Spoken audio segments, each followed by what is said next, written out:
Hello and welcome to the Blueprint. I am so thrilled today to be joined by my very new friend, Garz Chan. She is an incredible energy healing practitioner, teacher, and author. Her websites, ChineseEnergyHealing.com and AlchemistArtsHealing.com, are places that you can find her for both bookings and for workshops. And Garz, thank you so much for being here today. Thank you for having me.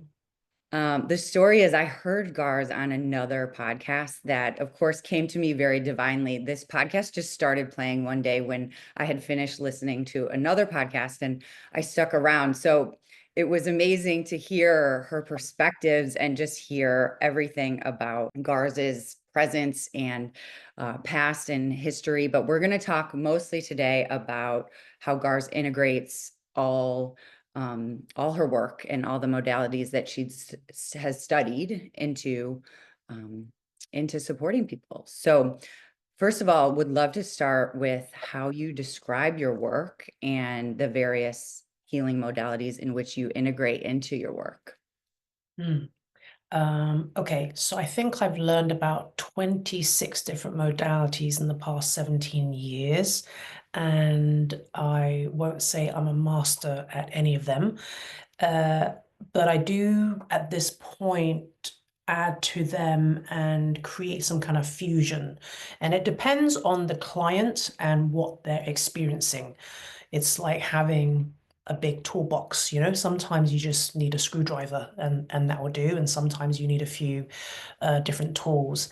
And some modalities are a bit too invasive for some clients, and some people need something more gentle. And then some people like, bring it. Some clients need a bit of a dusting off. Some clients need a spring clean. And then some clients need a remodeling. Yeah, I was going to say spiritual surgery, but that's a better way to say it. Yeah.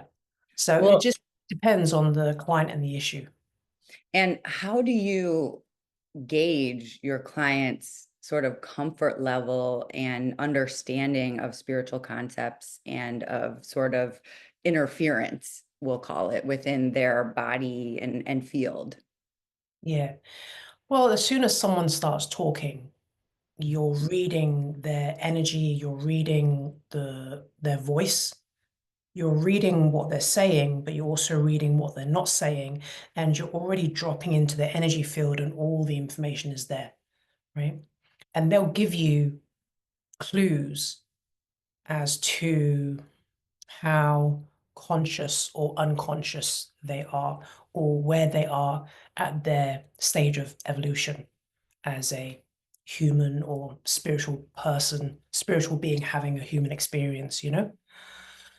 So a lot of times I do clear karma every day and I remove entities on a regular basis, but I won't necessarily tell the client that I'm removing an entity unless they say, hey, I think I have entities or I do have entities.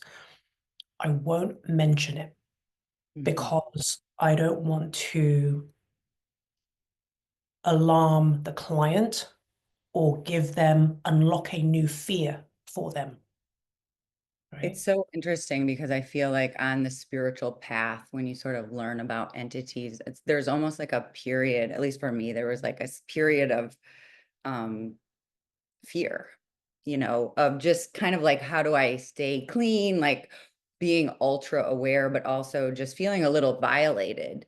So it's beautiful and amazing that obviously you're doing that without having to alert that human side of the fear. But I guess what is your view of how entities interfere within people's fields and bodies in terms of how they are, I guess, welcomed in or intersect? Because obviously it feels like with karmic law, that's not really recommended as an action. But so I guess what is your perspective on getting attachments?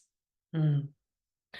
So I can't say this is, I won't say a blanket statement. I don't say this is true for everyone, but from my experience, when I tap into the person's energy field or their hologram, entities, there are all different size and shapes and intensity levels. You know, some are very, they seem benign, or they seem sluggish, or they seem slow moving. And some are a bit prickly, and some a bit edgy, and some are hostile, and some are very protective, and some aren't. So there's all kinds of different entities. And I mean, if you think about how old Earth is, right? And you think about the amount of people and creatures and animals and insects that have died on this planet, Mhm. you know, living beings are completely outnumbered. You can't avoid entities. So Right. sometimes when someone has a weakened aura and they walk through a mall or a festival or even on the freeway, they can attach, they can, entities can attach to them if they have a weakened aura. Mhm. But someone can also invoke an entity when they're like 5 years old and they feel really sad and they feel abandoned or neglected and they feel lonely. And they may invoke an entity not knowing that it's an entity, but they just don't want to feel lonely, right? Interesting. So they invoke an entity not knowing it's an entity, but they think it's maybe an invisible friend. That's Wow. not to say that all invisible friends are entities, because some invisible friends is your astral body, and sometimes an invisible friend is a loved one who's crossed over. Mhm. Sometimes it's an entity, you know? Right. And other people may feel so frustrated that they're not getting the success that they want or they feel like they deserve. They can call in entities to help them become more powerful or more successful. Wow. Okay. Yeah. And then if you have a weakened immune system, you can call in, you know, they can attach themselves to you. It may be an event, you know, it may be someone's birthday. It may be your birthday or an ancestor's birthday, or it could be their birthday, and they happen to live on the location or in the home that you're living in, and they kind of like surface. There's so many different reasons why entities show up and attach themselves to you, right? And I would say not all the time, but when someone has an addiction, it's Mm. usually entities. Yeah. Kind of like bury themselves into your body, and they'll make you break down your immune system by getting you to eat an unhealthy diet, Mm. right? To break down your system so that you are at a weakened state. And when you're at a weakened state, they can control your body and kind of like take your body for like a joyride, Totally. you know? Yeah, I feel this resonates for me deeply. And I think with this audience, we've talked a lot about unseen energies and inferred a lot of things. And I think to give a little bit of storytelling about my experience, when I was a kid, I had a lot of like suicidal thoughts. And um, you know, not really realizing until flash forward the day before Robin Williams committed suicide, I got hit really hard with the same very powerful, loud suicidal thoughts, and they weren't matching up with my life or my lifestyle or any of my beliefs. And then the next day that happened, and I guess what I have sort of realized with my work and my sort of spiritual journey, at one point I had a number of entities that I believe were disembodied imprints of formerly living people. And gave me a lot of fear, like fears that weren't attached to my life or my life experience or even my past life experience, I believe. Like, for example, I had this really, really big fear about going to jail. And, it didn't track with this life. But just understanding and thinking about the fact that, as you said, there are so many energies with, and I particularly believe that the pervasive fear of death and the movement away of our indigenous and original people's knowledge about reincarnation and that we are eternal energies almost has limited humans to staying here in this plane when they die. Like they're kind of have an imprint that's trapped if they believe that this is it for them. That's kind of something that I have inferred or come to believe in some ways. Would you say that there's sort of more of an influx of energies from the recent 200 years in terms of souls staying just because it's almost like forgetfulness that you are eternal energy and there's so much that you can do? Or how do you kind of see that? There's lots of different reasons why some spirits do not ascend or they're attached to they become earthbound, you know. So some spirits, they're very attached to the material, the earth suit, right? The meat suit, the physical matter. They're very attached to that. And that causes them to get stuck in the earthbound. Some spirits, they haven't made peace with dying, Mhm. right? Even though it's all written, like, we agreed when our exit is, but consciously you don't remember that. But there are some spirits who they're not ready to cross over, right? So they're like, I don't feel like I've done enough or I haven't completed something. Some spirits, it's because they're not happy about the way they died, Mhm. right? It's the way they crossed over. Or sometimes they feel like they have unfinished business. Sometimes it's because the person, their loved ones who are left on Earth, are grieving so hard that Mhm. they don't let them go. So there's a lot of different reasons why, some people become earthbound, and some spirits are genuinely concerned about their loved ones who are still on Earth or in the Earth plane. So they want to kind of like stick around to watch them, you know? Totally. And from your perspective, would you say that, part of your essence or a fractal of your being goes back and like imprints can stay in the earth plane to do things like support grieving loved ones? Like, can you be basically split from your essence that was embodied, and kind of, you know, I guess that's kind of the way that I envision it, is that like flecks of light can come back and show themselves, but it doesn't mean that your loved one in spirit is here and stuck here, and you know what I mean? Yeah. Yeah, I feel like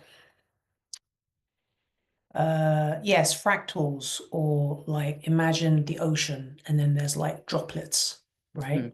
So there's like droplets that can kind of like go off and venture off and do their own thing and then come back into the ocean type thing. It's difficult to explain, but you know, in the 3D world, we call it a past, present, and future life, right? So I clear past life traumas. Yeah, that's what I say to my clients. Right. But when I start teaching with my students, I say there's no past, present, and future. Yeah, it's all happening simultaneously. So Right. we're having parallel lives, many, many, many, many parallel lives at the same time.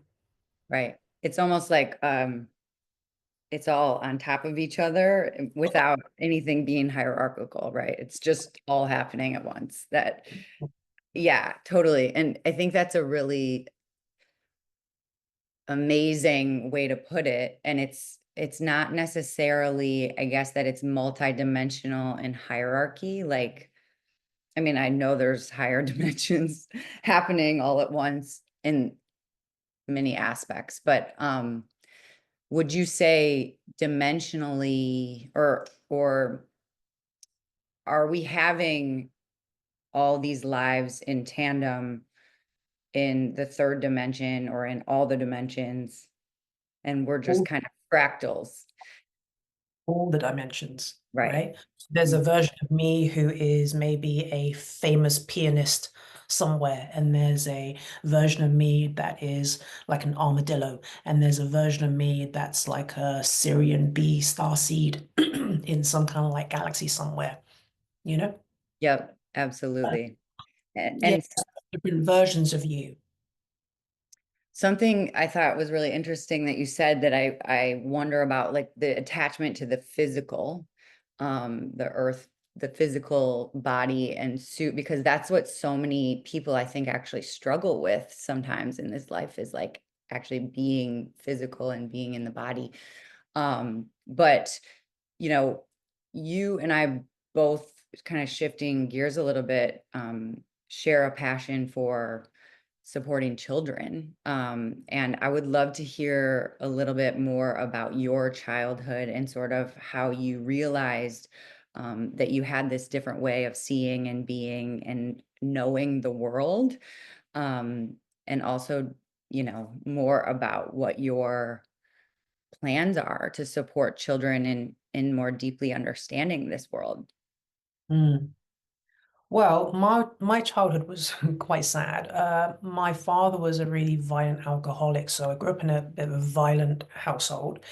And then my granddad, my maternal granddad, had a Chinese restaurant.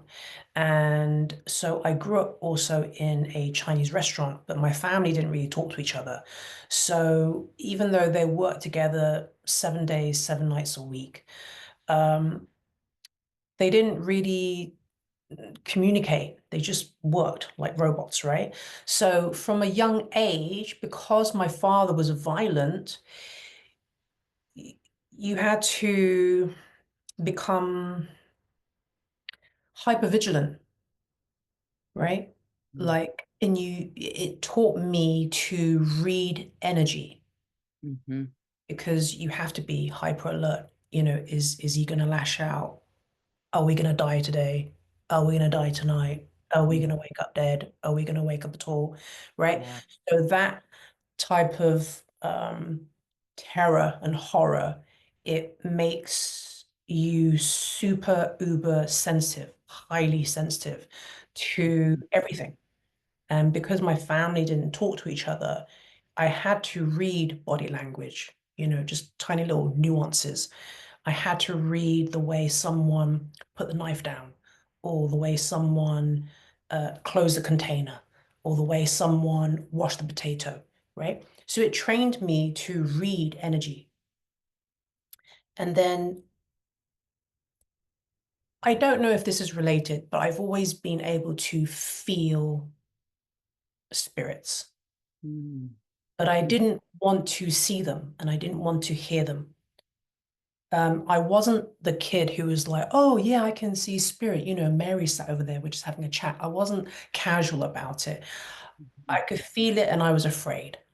Now, I could have been afraid because I grew up in a violent household. So the fear and the terror could have come from that and not the spirit realm, but I've always been able to feel spirit. It wasn't until my son was maybe a year old, he's 18 now, and because he started seeing spirits, I thought, oh my gosh, I need to go develop as a psychic medium, so that I can empower him because I don't want him growing up afraid and scared. I want this to just be very normal, like we're talking about the weather. So Yeah. that's what made me go and develop as a psychic medium so that I could empower him, you know, and just talk about it very normally. That is so amazing. My child, who's 6, when they were really young, I had a vision of him at 18 asking me why I didn't do more to help the earth. And that set my whole career off on a different trajectory, my whole lifestyle and everything.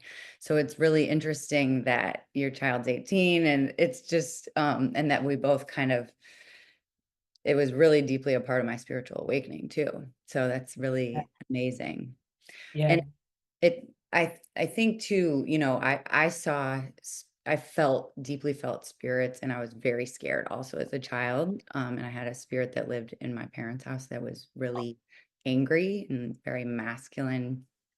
And um, but it's it is so wild because it's such a drive to support children in all of this. And obviously, your catalyst was your child, but I feel like all people really have these gifts, and can, of course, maybe have had other lives and other experiences where they've really stepped into them in ways that, it almost like formalizes it in your DNA as like a part of your understanding of the world. Um, but so really helping kids to get over that fear, because I almost think the fear is like a part of how you can be taken advantage of without intending to. Um, but would love to hear more about your children's books and how you are supporting children in this deep understanding. Yeah. So I self-published three children's books. The first one's called The Kindness Guru, and it teaches kids how to love themselves because I feel like my generation of people, we were not raised on love. We were raised on fear, and that's caused a lot of problems. And I think it's very important to learn to love yourself because I think a lot of the problems that we have in the world is due to us not knowing how to love ourselves and not being raised on love, right? It's Mm. raised on fear, abuse, and control. So that's called The Kindness Guru. And then my second children's book is called Flipper Feet Pete. And that's to teach children about consent and also it's okay to be different, right? Because children just want to be the same. And then it's not till you're an adult that you're like, actually, I don't want to be the same. It's okay to be different. And so as children want to be the same, and then as adults, everyone wants to be different. So it's like, no, let's just teach children that it's okay to be different from the get-go. And then my Flipper Feet Pete. And then my third book is The Little Healer, and it teaches children how to become a healer. Uh, Children, they're already in tune, they're already connected, you know? And by the time they're 12, they start to disconnect from their abilities and they want to fit into society and be a teenager, and they abandon these innate gifts that they have. Mhm. So the little healer teaches children, as like young as 4 or 5 years old, that it's cool to have these gifts. Absolutely. And I mean, I I'm so impressed. I think your list of modalities and healing, various healing modalities that you've studied is like 30 long and so varied and interesting. And I almost have this perception that, and it's not, I guess it's not a perception, but I think that people don't know how to almost sometimes work this work into the world we live in, in ways that support you monetarily, and like figuring out how to talk about it and get paid for it and do it in this world that doesn't necessarily align systemically with a lot of what healing is sort of witnessing and about. So would love to hear about your, I guess, your perspective on that, and sort of, I've heard you speak about, what you're seeing about the nature of this moment as at a cosmic level, sort of what we're seeing in the world, unfolding. So if you could kind of talk about that and just how you see the rise of I guess, healers in this, in the responsibility to supporting what's happening and, the rise of consciousness. Hmm. Well, we are in tumultuous and exciting times, you know. When I was growing up, I didn't know of any healers. I couldn't find any workshops. There were no books. But now there are tons of people who are creating their own modalities, and there's so many books about healing and so many different modalities, and um, people aren't afraid of talking about it anymore, you know, which I think is a good thing. But then you have to sift through all the crap, right? Just like everything else. If there are millions of Chinese restaurants out there, that's great. You have a choice. But then it's like, yeah, but then you gotta find the good ones because Mm. it's not all good, right? Most of them are less than mediocre. Yeah, So I think it's important to discern uh, who you choose to work on you and who you choose to learn from. Just because someone is spiritual, right? Or even famous, it doesn't mean that they have good intentions. It doesn't mean that they have good intentions for you. And it's really important not to put anyone on a pedestal. I mhm, think we have all. So some people say that we have chosen to come into this timeline. I feel like I have been chosen, like I chose to come into this timeline. But mhm, some people feel like they have not chosen to come into this timeline. mhm, And those people feel like this is a prison planet. I mhm. think there are many truths that exist, right? Just like the way you grew up and how you see the world is true for you. The way I grew up and how I see the world is true for me, you know? So I don't think it's either or. Some people say it's assimilation, some people say it's a school, some people say it's a prison. It's all of it, you know? Right. It's whatever you believe it to be, really. Yeah, it's It's a bit of like, it's a bit of everything, yeah. right? So there's many truths and there's so many different agendas Mm. at play. Unfortunately, this is a planet of duality. The human experience is full of duality and conflict. So there are dark agendas. And I think that's one of the reasons why, healers now or, spiritual gurus or I guess like influencers seem to be kind of trending now, you know? Because there is a mass awakening happening that we are experiencing. And when the light rises, the dark rises. When the dark rises, the light rises. So I feel like just working as a healer is a form of activism. Totally. I feel deeply, deeply called to address really hierarchy, which I believe is a deeply human creation. And even within sort of influencers and obviously within finances, hierarchy and just any type of hierarchy to me is such an illusion, which is not deeply in service, but of course is part of the duality and of course is part of this human story at this moment. But I remember, when I really learned about Pluto and entering Aquarius and the fire period in Feng Shui, I was like, this is why I'm alive. Like, that's it. This next 20 years is why I'm here in this moment. But also, I think that this shifting of consciousness, it's like the pinnacle point, the tipping point.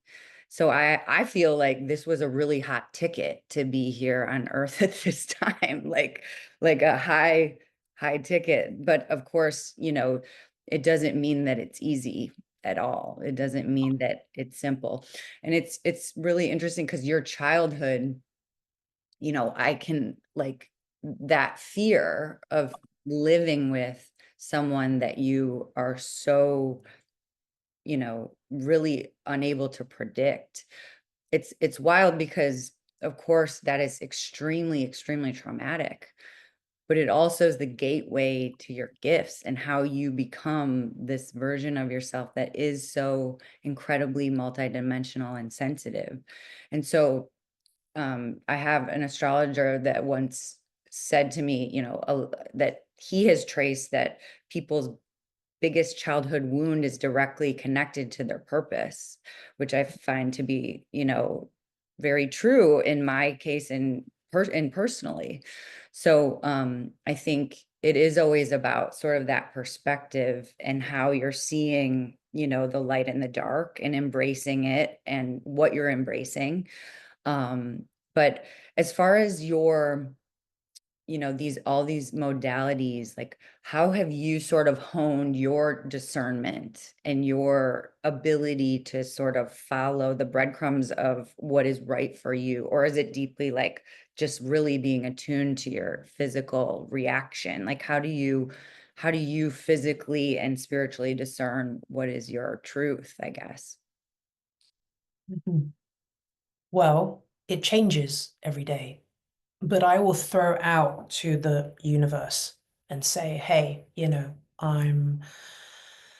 uh, let's say, for example, there's a workshop that I would like to take, and I'm not sure about the teacher, right? I will throw out to the universe and say, hey, universe, I'm interested in learning this modality with this teacher, and give me a clear sign if it's not meant to happen, right?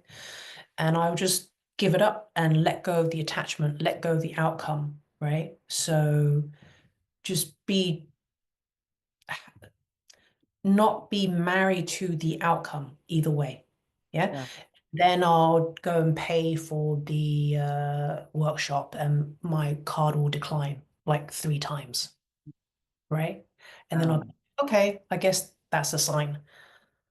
And then 2 months later, a friend will say, oh, I took a workshop with that guy and he was really abusive towards his girlfriend and life partner and all these other things happen. It's like, okay, thank you for protecting me, right? So it's kind of like it's really being neutral about the outcome or about um, the path, but while also asking. Like, and I think that's something that sometimes I forget to do or do enough of is just like asking. You always have spiritual support every second of every day.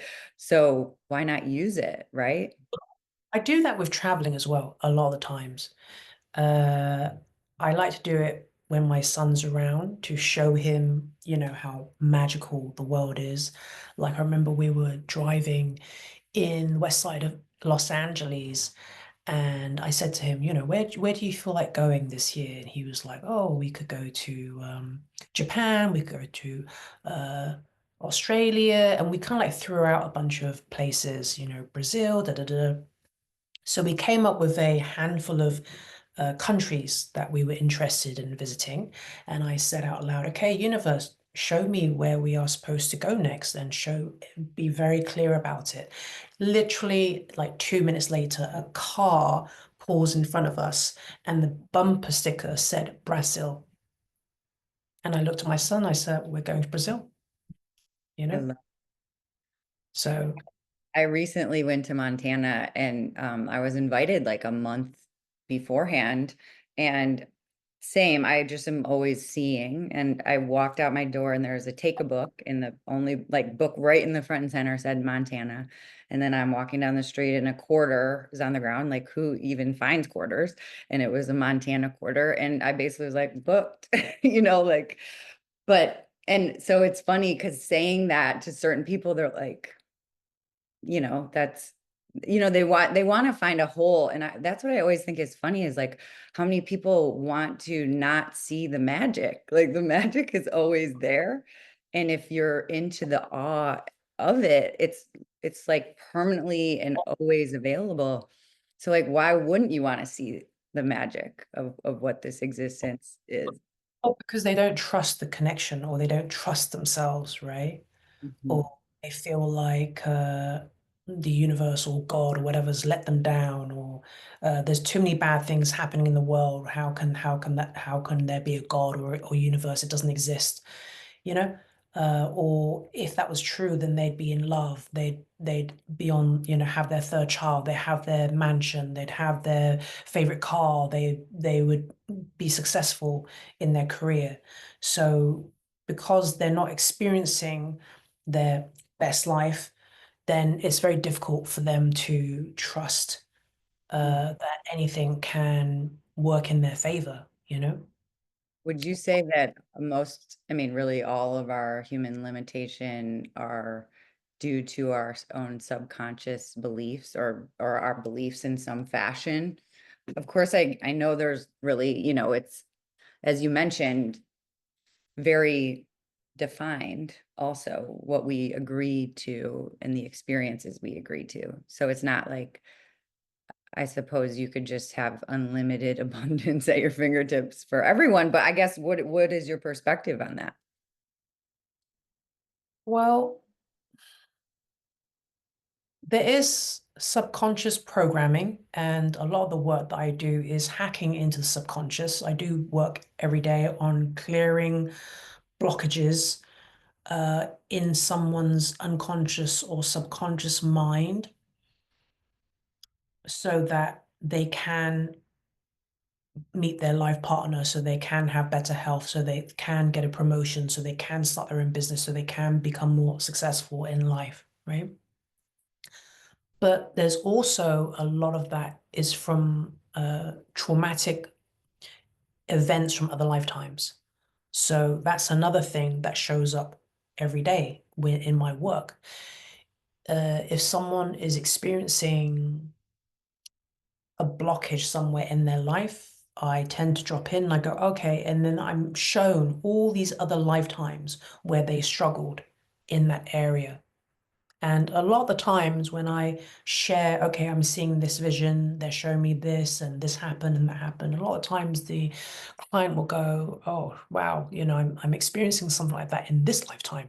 Are you talking about this lifetime? And I'm like, no, I'm seeing it from another lifetime. But when you experience something repeatedly in another lifetime and it's not healed, or you didn't heal, or you haven't healed from it, or it's unresolved, it will show up again in this lifetime. You know? Have you found that bringing it to people's conscious awareness helps to unlock that as a different possibility? Yes. Sometimes people have a perceived problem. Mm, And then when I drop in, I go, actually, you have the perceived problem, but there are like, hundreds of reasons why this is an obstacle for you or a challenge for you in this lifetime. And then I share all the different reasons why. And they go, oh, wow. And it's paradigm shifting for them because it's almost like it shines a spotlight on their blind spots, mm, things that they never even thought about. And the things they think, oh, that seems so random, or that seems so unrelated, or and they're just in awe, or they're amazed, or it feels unbelievable to them. mm. But just the information, just sometimes me sharing information about why there is a blockage can unlock new levels for them, new levels of awareness, right? It's almost like quantum remembering of like the all the knowing, I feel like. Yeah. Or sometimes I'll share like, okay, this you experience this trauma in how many different lifetimes, and then they go, oh my gosh, that's a fear of mine. I didn't even realize, you know, or they'll say, I've dreamt about that. That was a reoccurring dream. I didn't know where that was coming from. That's amazing. And I know one of your modalities is fifth dimensional quantum healing. And so I would love to hear more about your perspective of, 5D to 3D, 4D, everything in between, and also what you understand about how high a dimension our human bodies can physically hold. Um, like if there is a limit dimensionally to where we can be in the physical, or if you have seen that with your work. Well, the body exists in the 3D, right? But consciousness can go anywhere, Mhm. right? When you go to sleep every night, you astral project. Your Mhm. astral body goes off anywhere into different timelines, different galaxies, different realms. So the physical body is restricted to the 3D, but consciousness is not. Interesting. I have felt like, and I read this amazing book called The Divine Design, but that book talks about basically Earth being created in like seventh dimensional or higher, and bodies being able to hold like almost up to sixth dimension. But that basically within Earth's current state, we can essentially fluctuate between third and fifth, as an experience. Um, and so, and I guess I feel there are for sure moments where it's just a and different experience of reality on the earth plane. And so I guess that's something I feel almost that it goes between. And I've had quite a few dreams where it almost feels like patriarchal existence is in like the fourth dimension, like holding space above the third in a way that is, I don't know. And anyway, that's kind of like a perception or perspective that I have felt. But maybe that's just like a hierarchical resistance to wanting to be kept in the 3D. But maybe even lifetimes of that, you know? Right. Right. Yeah. Totally. Because you've mentioned it a few times since we started talking. So, my guess is that you've had a lot of lifetimes of being stuck in a specific hierarchy or a certain specific status, Mm. you know? Yeah, well, and I am really devout to indigenous wisdom and learning as much as I can about bringing more of that wisdom into today's worldviews. And so it's deeply non-hierarchical. So I think it is also just a part of like what I feel is, part of my calling in this moment. Um, and so much, it just feels very uh, like an illusion. But as far as like what you see for the most optimal vision for humanity, I guess what are you like most excited about in terms of the possibilities from your quantum perspective? What am I excited about? Well, I'm excited about my son's generation. I'm excited about what they are creating. My son his emotional intelligence is off the charts, and he and his friends, my friends' children, they're all very gifted. They're all very connected. Uh, they all remember their past lives or experiences they've had from other lifetimes. They have telepathic moments. uh they see through the bullshit, they see through the matrix, they see through the pyramid scheme, they see through the scams.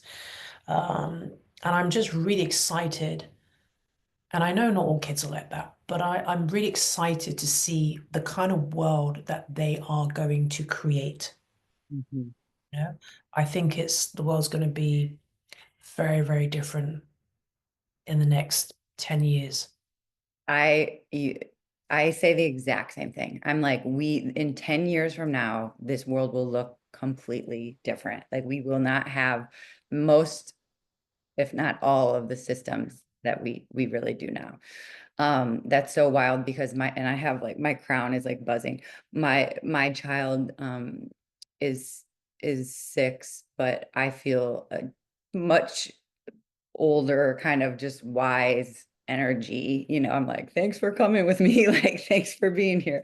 Um, but it's so upset and questioning, like, why do I have to go to school every day? Like, why is this happening? Like, I don't feel like I'm learning anything. Why do I have to be there? And I am like, I remember when I was a kid asking that same question, like, why do you all have to work every day? And what is the work for? And like, what is the purpose of all of this? And truly, I'm like, I just kind of say, like, I think you're kind of here to maybe change that. Like, I don't know, but I think that all of these questions are valid. And I have this same questions, like, to what end is all of this, and I also in my day job, I'm in sustainability, well, really sort of like regenerative economics and trying to create new ways of approaching the way that we do things.